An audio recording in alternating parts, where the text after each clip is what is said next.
তো গাইস আজকে যাচ্ছি হচ্ছে আমাদের মৌরিক গ্রামে, কারণ আজকে একটা দুঃখের খবর পেলাম সকালবেলায়। আমাদের দোকানটা নাকি কে পুড়িয়ে দিয়েছে, ওই কারণে যাচ্ছিলাম মৌরিক গ্রাম। এমনিতেই আমাদের জন্য 24শে ডিসেম্বরটা খারাপ দিন, কারণ আমাদের 24শে ডিসেম্বর কোনোদিনও ভালো যায় না। তো গাইস এই দেখো আমাদের ভ্যানটা পুড়িয়ে দিয়েছে কে পিছন দিক দিয়ে। এই ভ্যানটা তোমরা আমার ভিডিওতে এর আগেও দেখে থাকবে। টিউ মাচা ফাচা সব জ্বলে গেছে, আর ভ্যানটা পুরো লাল হয়ে গেছে। আর কি বলবো গাইস, আমাদের সব ধুলিস্যাৎ হয়ে গেল। আর এখানে সব তিল পড়ছিল, সব ধরে গেছে, একটারও কিছু অস্তিত্ব নেই।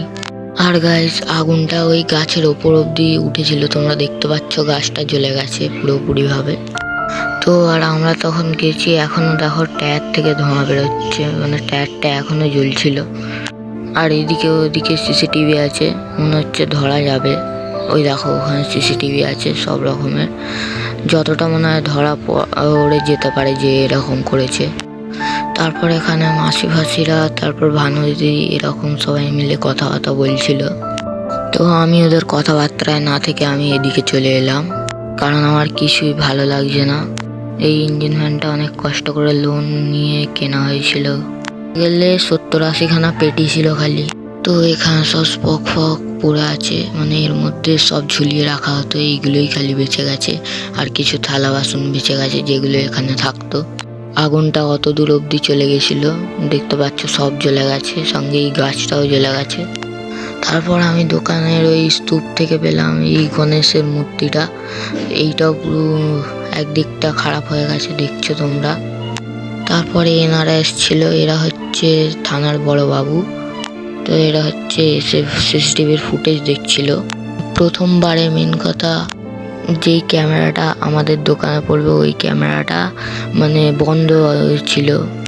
আর এটা হচ্ছে একটা গ্যারেজের ক্যামেরা, কিন্তু এটা 3 মাস ধরে বন্ধ হয়েছিল। মানে এমনি সব দেখা যাচ্ছিল কিন্তু রেকর্ডিং হচ্ছিল না, 3 মাস ধরে রেকর্ডিং বন্ধ করা আছে। তারপর অনেক জোর আর দাবি করার পরে পাওয়া গেল এই ভিডিও ফুটেজটা। ওই দেখো জ্বলে যাচ্ছে আমাদের ইঞ্জিন ভ্যানটা, মানে সবে সবে তখন ধরছে আগুনটা। আর সত্যি কথা বলতে হচ্ছে আগুনটা পিছন দিক দিয়ে ধরানো হয়েছিল, যতটা দেখে বোঝা যাচ্ছে। কাউকে ধরা গেল না, কারণ হচ্ছে যে কি সে এমনভাবে নিজেকে লুকিয়ে নিয়েছিল।